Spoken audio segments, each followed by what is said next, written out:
Good morning, ladies and gentlemen, and welcome to the November edition of the FTA Brexit webinar, Brexit, the latest developments. I'm Pauline Bastidon, I'm head of the Brussels office of FTA and of European policy, and I'm going to be taking you through the November edition of the Brexit webinar this time.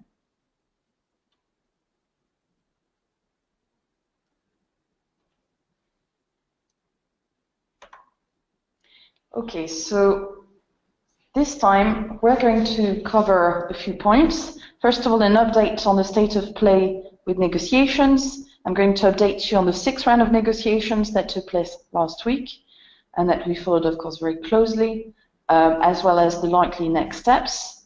I'm going to give you a brief overview of the impact of no deal in case it comes to that.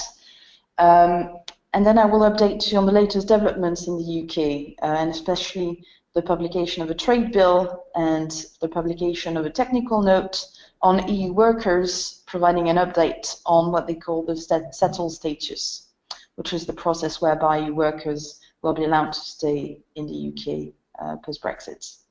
I will then update you briefly on what FTA is doing, both in the UK and in Brussels, as well as what you can do and how, of course, FTA can help you. But first of all, some house rules. Please keep your microphone and telephone muted throughout the process. The webinar will be recorded, and the recording will be made available on the FTA website in the usual place, in the Brexit section of the website. Sadly, we're not going to be able to deal with any technical issues during the course of the webinar. But of course, if you experience any technical difficulties, you're more than welcome to go back to it and listen to any points you've missed or any parts you want to listen to again.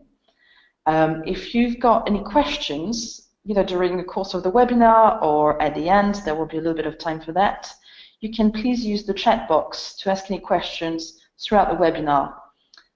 If there are specific and answered questions that have not been asked before, then of course we will make sure that A, you get an answer to these questions, and B, that an answer is available to you on the FTA website in the Brexit section.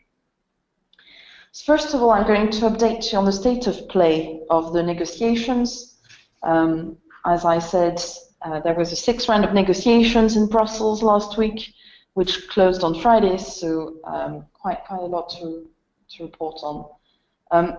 But before I do that, perhaps a quick reminder of the Article 50 process. So yes, Article 50 got triggered on the 29th of March. That's a very significant date because that started the clock with a 2-year process before exit.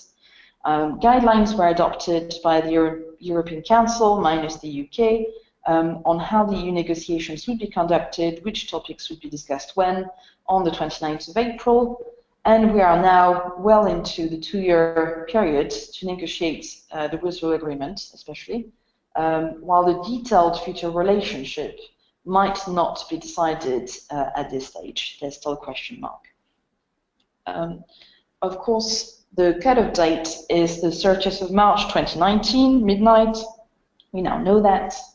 At that point, if a deal is reached, then the UK leaves and new arrangements would apply with a possible transition period, but a more detailed free trade agreement would be concluded post-Brexit. The reason for this is that the EU would not be allowed to sign a trade deal with one of its members. So even assuming, as Dave Davis has said to the House of Commons a couple of times, that there is a deal ready at the point of exit, it would not be signed then. There would be a bit of delay for that in any case. If no deal is reached, then the negotiations could theoretically be extended, but that requires unanimous approval from all the 27 member states. So this is something, of course, that could prove tricky. If no deal is reached, no extension is secured, then the EU treaties would cease to apply in any case. And in trade terms, WTO rules would apply until the UK negotiates a free trade agreement. What that means as well is that at that point there might not be specific arrangements for transport, for instance. Just one additional point of clarification. In yesterday's statement to the House of Commons on the latest round of Brexit negotiations, David Davis, Secretary of State for exiting the EU, outlined some plans for the withdrawal agreement and the implementation bill.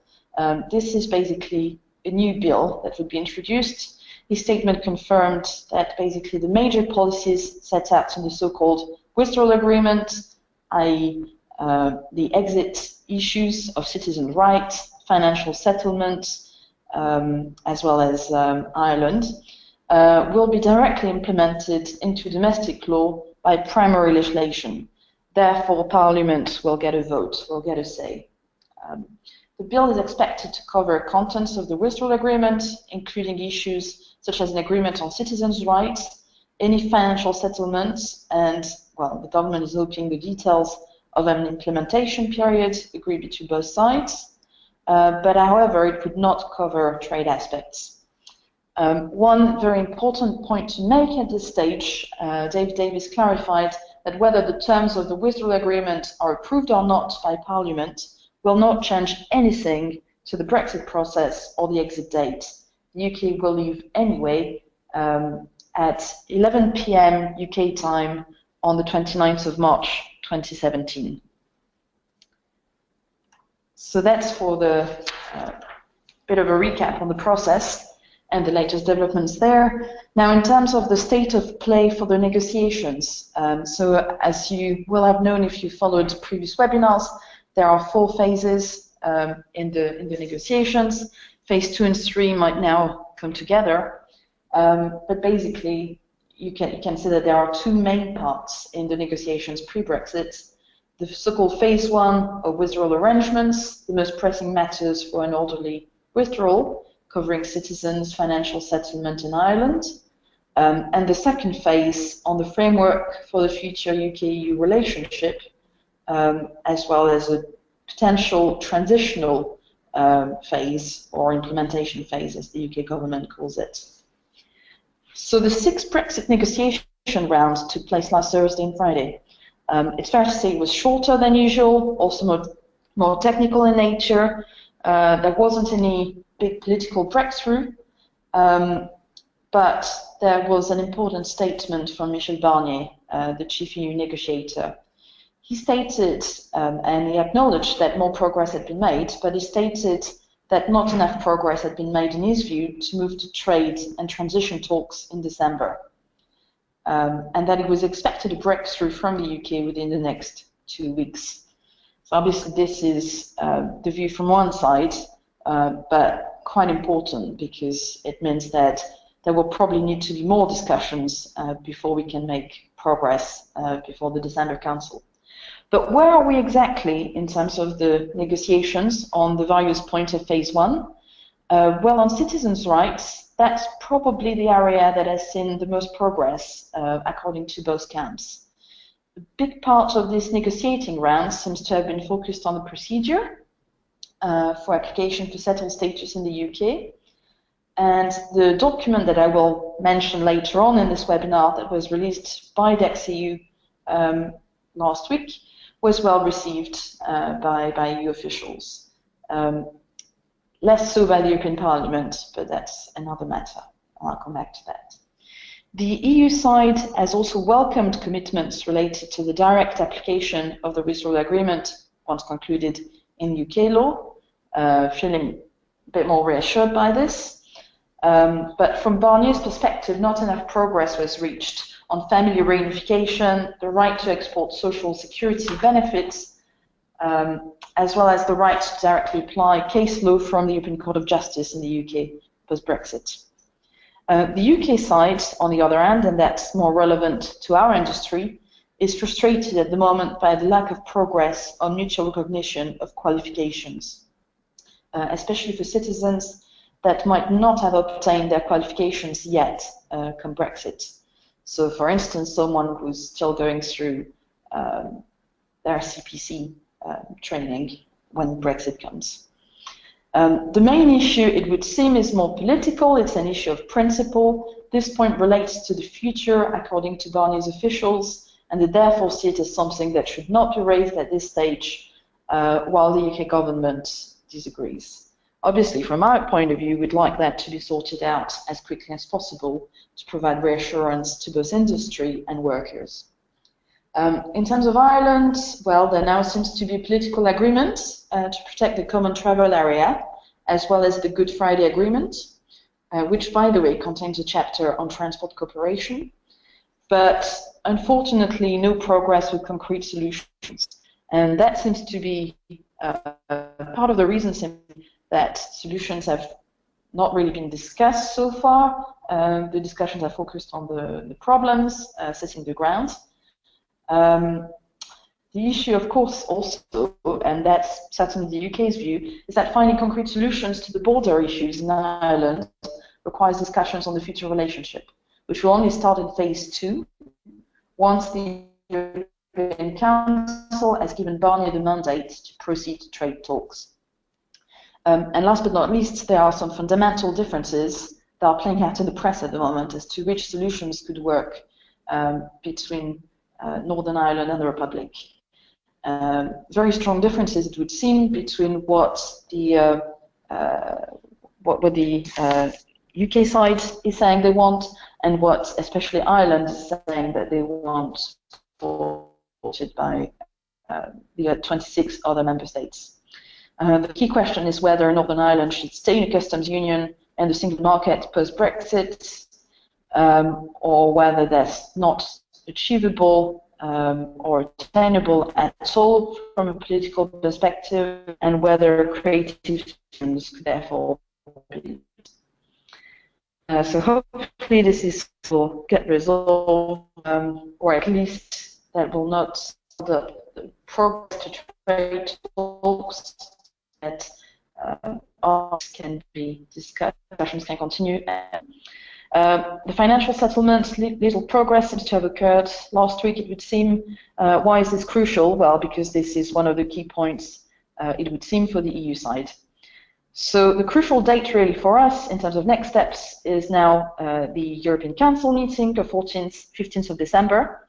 That's when the heads of state and government of the 27 remaining member states are expected to either give the green light to Mr. Barnier to start the trade talks and talks about transport and the future relationship generally, or not. Today, in fact, the EU 27 side is discussing the future relationship and the main features of a trade agreement as part of their internal preparations.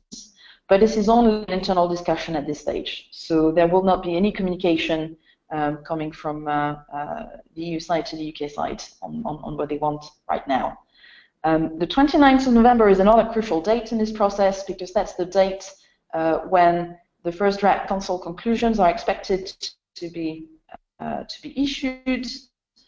The Council conclusions is the text that will say, yes, you can proceed to trade, or no, Mr. Barnier, we'd like that until we see more progress. So we should have a more clarity as to the likelihood of moving to trade discussions after the December Council on or 9th of November. And we'll update you as mentioned. So just to give you a perspective for access to the best outcome of that now for trade agreements that seem to be working on. What is at stake? Well, what's at stake is the future trade arrangements and procedures, customs procedures as well, the degree of access to the single market, whether all sectors, including agriculture, for instance, will have a similar degree of access than they enjoy today, as well as the degree of regulatory convergence. And obviously, the more regulatory convergence, the easier the trade in the future, but that might prove to be a red line for the UK side. The default option, if there is no specific agreement, but the UK exits anyway, is trade under WTO terms, which means no preferential access. And obviously, there is the risk of a cliff edge exit with no deal, which is still very much present. And I think if we don't see any developments after the December European Council, where the 27 heads of state and government will meet, then this is becoming, unfortunately, more likely. But let's be hopeful for the future.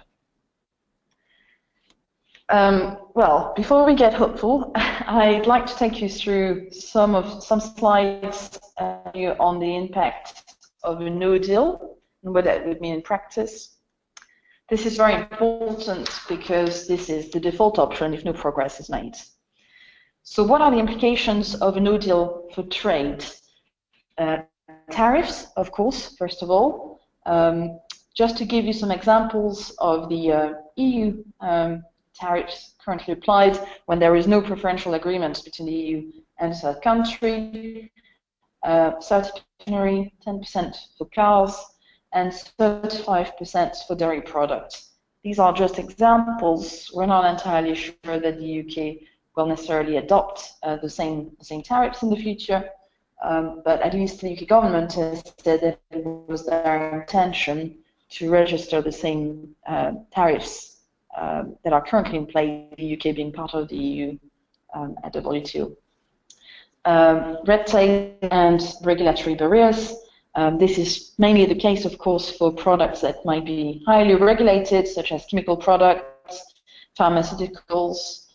There are some questions as to whether CE marking would still be allocated to UK products and whether the type approval process for new vehicles would still work in the same way and would be recognized on both sides of the border. But what would be the first that we would see would be neutral animal-based and plant-based produce.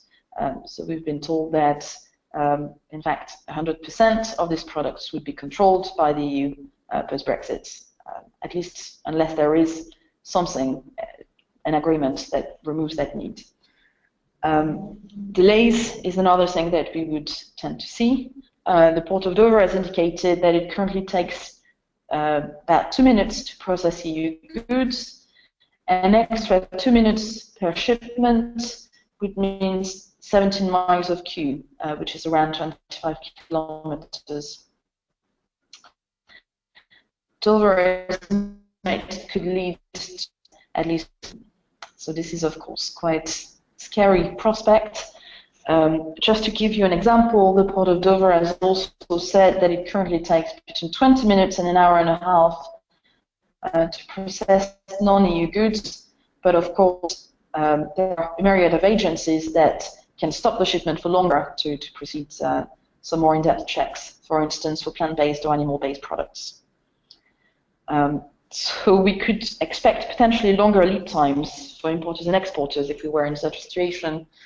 Disruptions at the border on both sides with traffic issues, I mentioned Operation Stack. Obviously, the cost of business would be significant, whether you've got to recruit new personnel, train them, or use third-party agents, for instance, to precede your additional declarations. There would be lack of time to adapt for business and for authorities. A lot of questions, for instance, in terms of the robustness of their IT systems. Would they be able to handle, for the UK, the 255 million additional declarations? And of course, the issue of the recruitment of customs officials, as well as immigration personnel, and that would be valid on both sides of the border. So we've had indication that other member states are looking at potentially recruiting customs officials as an emergency, and this is of course something that would be very much needed in case of a no deal. The key issue is the lack of space at major nodes. This is something that's very well known in the UK for Dover, but it's also true for Calais.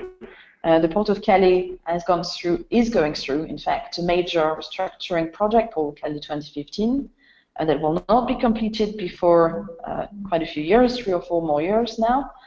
And it's dubious whether they would be able to expand at short notice. They'd have to purchase additional land and so on, which does not come easy, considering how all the installations are set up.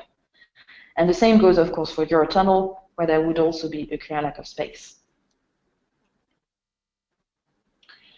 Why have I focused so much on Dover-Calais?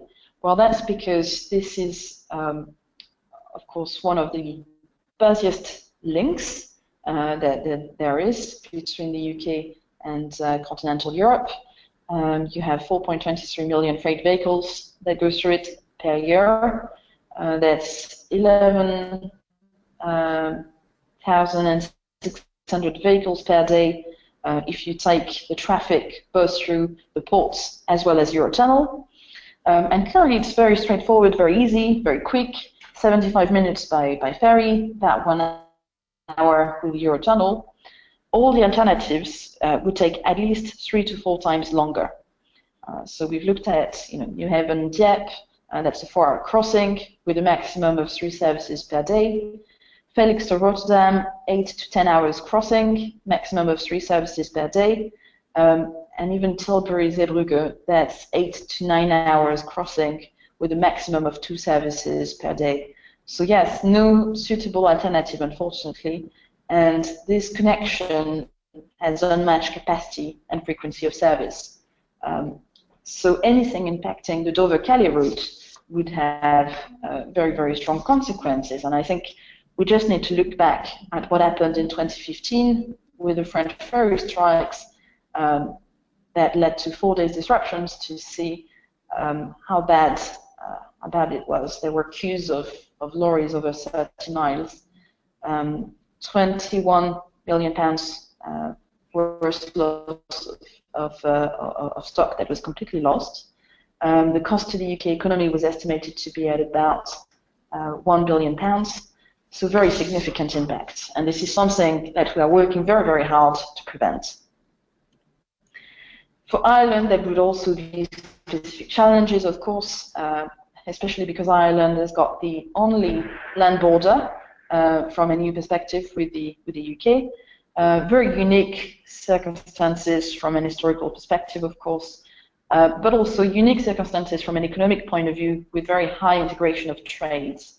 Many businesses actually operate on an island of Ireland basis, not really making any distinction between Northern Ireland and the Republic at the moment.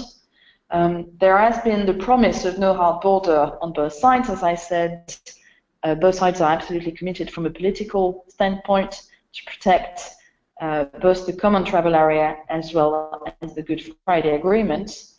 But how you actually deliver this in practice is really what's at stake and what's being discussed now, and where we're seeing potentially some issues. There's another point which is very important for Ireland, which is the GB land bridge and the transit challenge, the fact that at the moment a significant proportion of goods coming from Ireland going to continental Europe are going through Great Britain.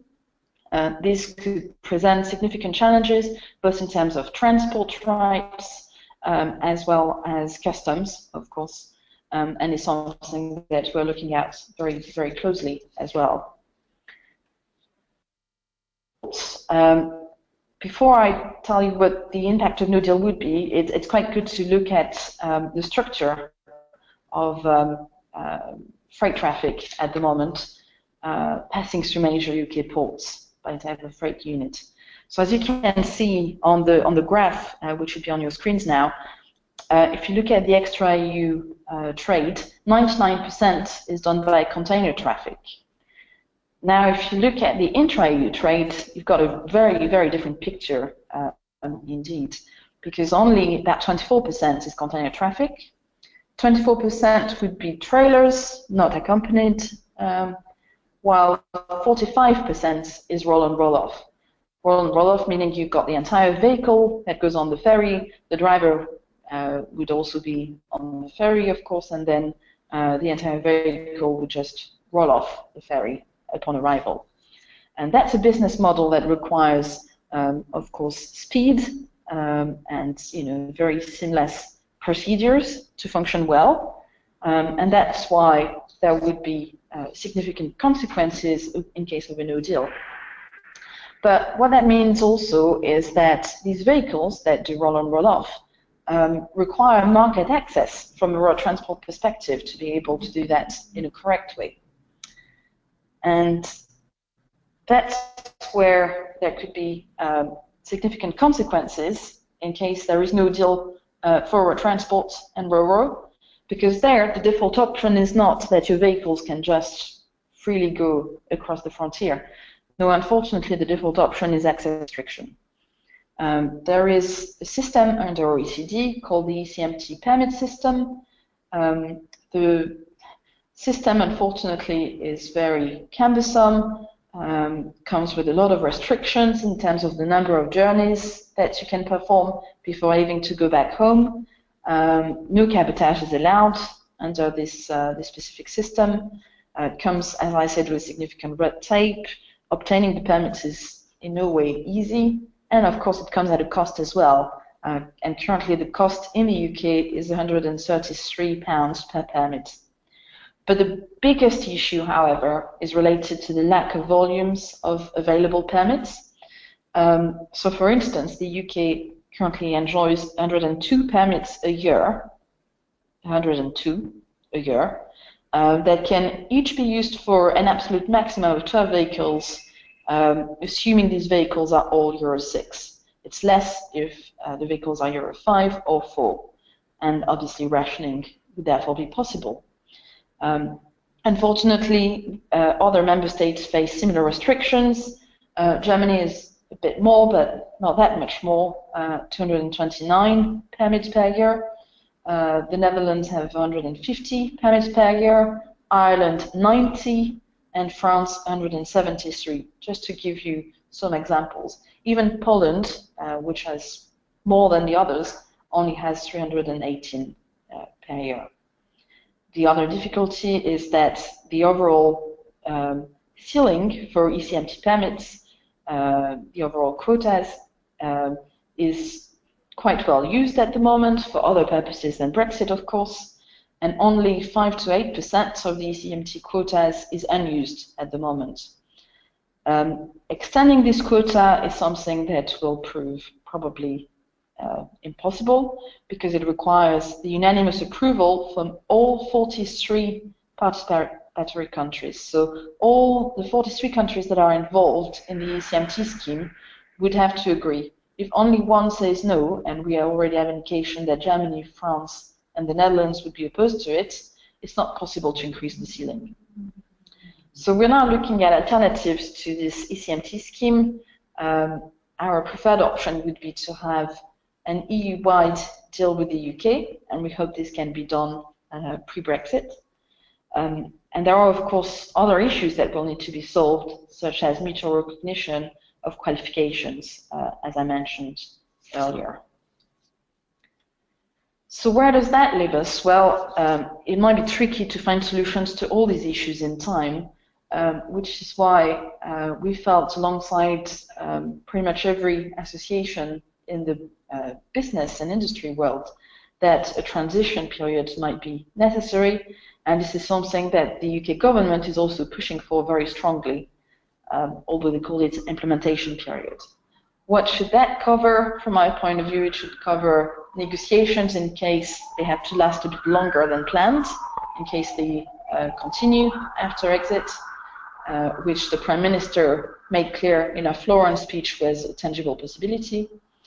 Then they'd have to cover the time to get agreement on the more detailed rules, and enough time for both authorities and businesses to actually implement everything.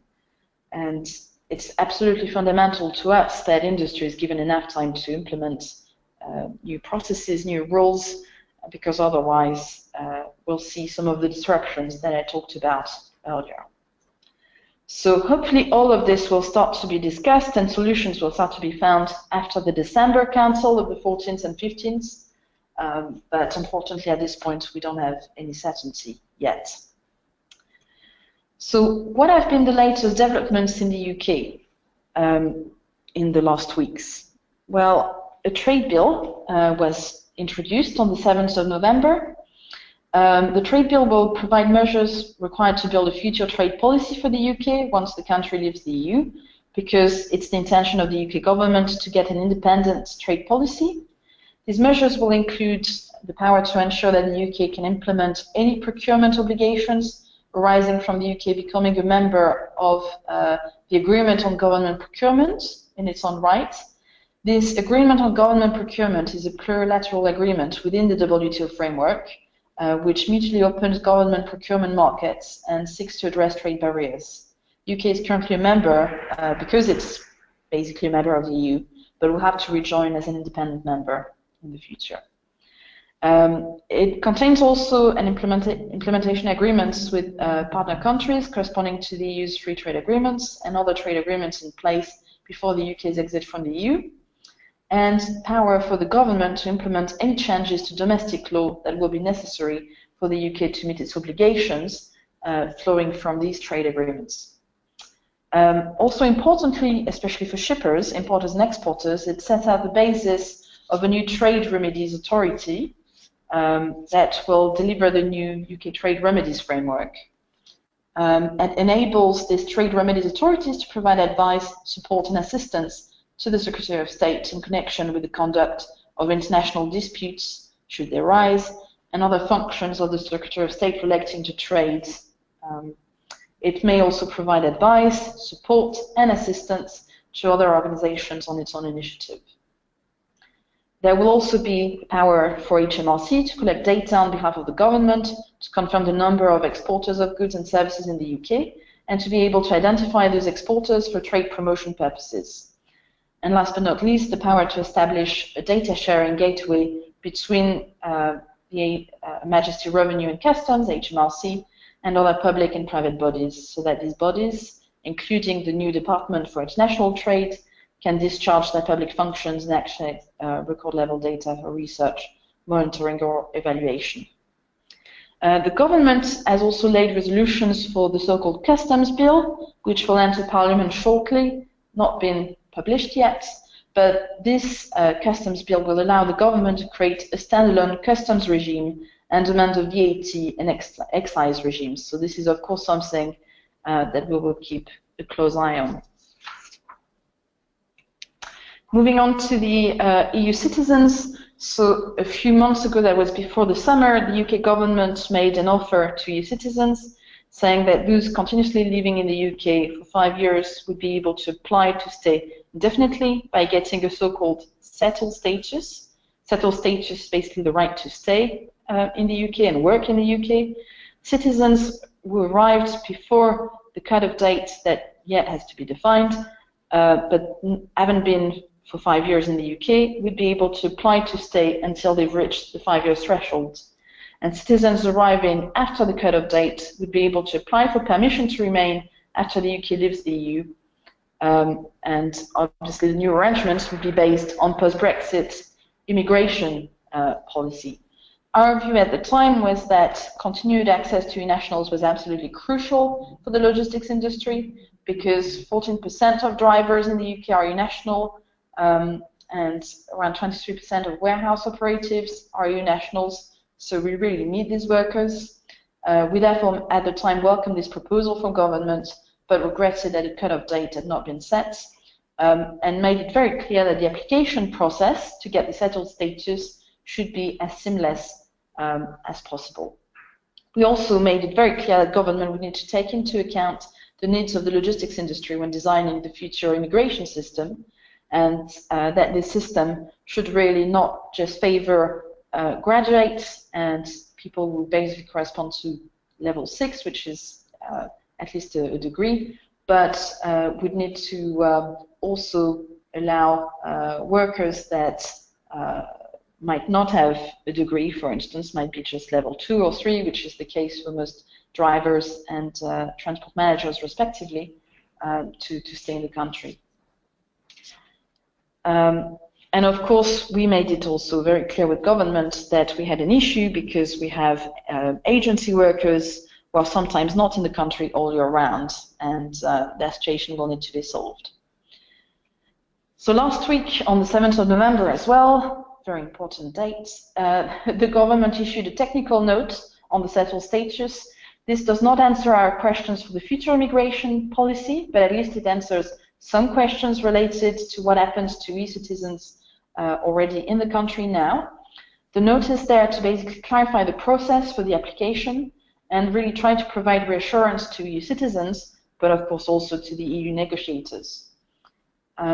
So it commits to giving EU citizens enough time to apply with a 2-year grace period after the UK leaves the EU to make an application for settled status, to minimizing the documentary evidence that applicants need to provide, and to enable caseworkers to contact applicants to resolve any minor issues, to keep the cost of an application to no more than the cost of a British passport, and give EU citizens a statutory right of appeal in line with their current rights through the Free Movements Directive, should their application be unsuccessful. Of course, a lot of it will depend on what's in the withdrawal agreement, but it says that these criteria that will be set in the withdrawal agreement should be the criteria used to grant settled status, nothing else. It also means that government has committed to introducing a digital, streamlined and user-friendly application system, and that in particular was very well received by Mr. Barnier last week, and that EU citizens will not be required to have held comprehensive sickness insurance or provide fingerprints, but however, there will be a registration scheme in place. The UK government has said that they would launch a voluntary application process to provide EU citizens with settled status pre-Brexit.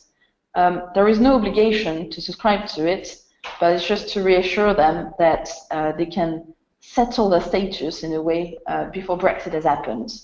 Until Brexit, of course, the rights of EU workers remain exactly the same as pre-referendum. So as I said, this was well received by Michel Barnier, less so by the European Parliament. But of course, we'll keep an eye on any new developments in this space and try to keep influencing the future immigration policy as well to make sure that our sector's needs are well taken into account. So what is FTA doing to help you? Well, in the UK, at the moment, we're working on concrete solutions with members through all our groups. A quick reminder that if you've not joined the customs group, for instance, of the FTA, you are warmly encouraged to do so. Likewise, if you've not attended any of our freight meetings in the past, you're more than welcome to join the freight councils all over the country. And if you're a shipper, the British Shippers Council. We do a lot of networking and coalition building with like-minded organizations. We've engaged and will continue to engage with government at all levels, both officials and ministerial levels, in all of the departments that have some kind of involvement in Brexit, not just the Department for Transport. We have responded to various consultations and inquiries that were made by the House of Lords, House of Commons. The most recent ones were related to the situation of Northern Ireland post-Brexit and to what would happen in case of no deal. All these submissions are public now, and if you want to have access to them, we're more than happy to provide you with a copy. We do briefings, technical analysis, and publications. We've had a good one on 10 customs facilitation measures that should be adopted post-Brexit to make sure that we can facilitate trade. And of course, we engage with Parliament very actively as well. At European level and in Brussels, we're also very active, doing also a lot of networking and coalition building, again with like-minded organizations. We spend a lot of time briefing our sister organizations, very important because we need all the support we can get from the EU 27 side in the future. We've briefed them about what the implications of no deal would mean and why it was so important that we managed to get a deal and get something agreed and facilitated as soon as possible to provide clarity to businesses. We've been involved and are involved in various industry groups and task forces with the International Road Union Federation, for instance, the European Shippers Council, as well as more informal groupings, where, for instance, working with the organizations that advise DG TaxUD from the European Commission on trade and customs policy. We are engaging actively with the task force of Mr. Barnier and had a meeting with them, with a group of members just a couple of weeks ago now. Engage very actively with members of the European Parliament, and the engagement has paid off because we've been invited to testify to the Transport Committee of the European Parliament next week, and of course a lot of speaking engagements as well. And this is very important in order to fly the flag of logistics and make sure that everyone really understands what's at stake. Couple of save the dates before I move on to what you can do. FTI, our sister organization in Ireland, will be organizing an event on Brexit, future implications for Ireland, UK trade on the 20th of November in Dublin. You can find more information and register if you'd like to on their website. And as I said, 22nd of November, which is next week, we will be testifying to the European Parliament Transport Committee hearing on Brexit and land transport. James Hookham will be speaking on our behalf, and this will be web streamed live in case you want to follow it. So what can you do? Well, the first thing you can do is to start working internally if you haven't done so. So check whether your company has a Brexit task force. If yes, please ensure that customs, supply chain functions, logistics are taken into account. If that's not the case, you absolutely need to convince everyone internally to set one up quickly.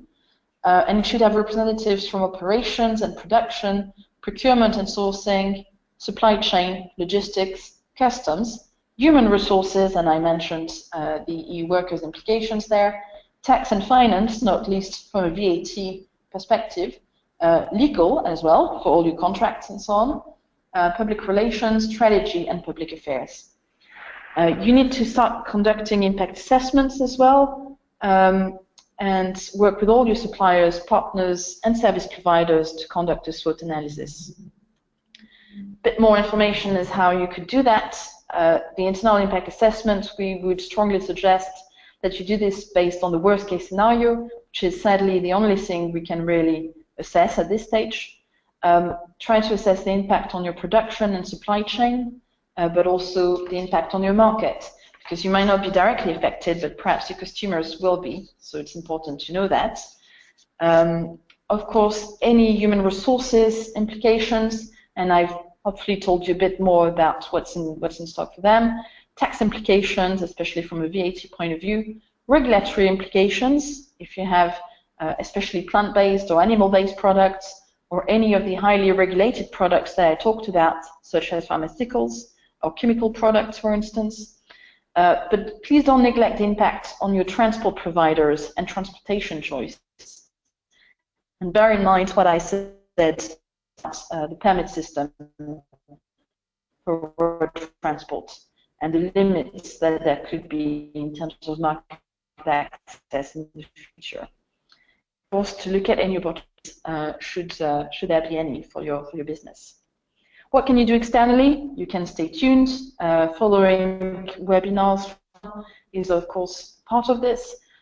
Please make sure that you voice your concerns for the event, and your list will be in December, whether or not there is green light to talk trade. With as well, MPs, if you happen to have operations in other Europe and have political decisions when you talk to them, and please keep working with us on concrete solutions. With the free monthly webinars like this one, updates and briefings, multimodal coverage, through some of the activities that we conduct in the UK and Brussels on your behalf, and I talked about some of this, by involving you in all our freight accounts, and we will soon launch a new Europe premium service that will include ad hoc alerts, of course, when things arise, as a weekly Brexit newsletter to keep you updated on any new developments. It's really useful if trade discussions finance after December. So thank you very much for your attention.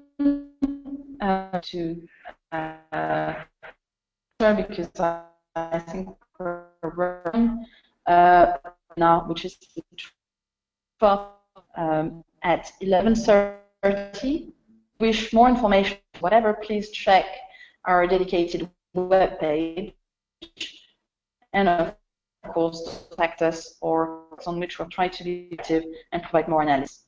So thank you very much, and have a nice day.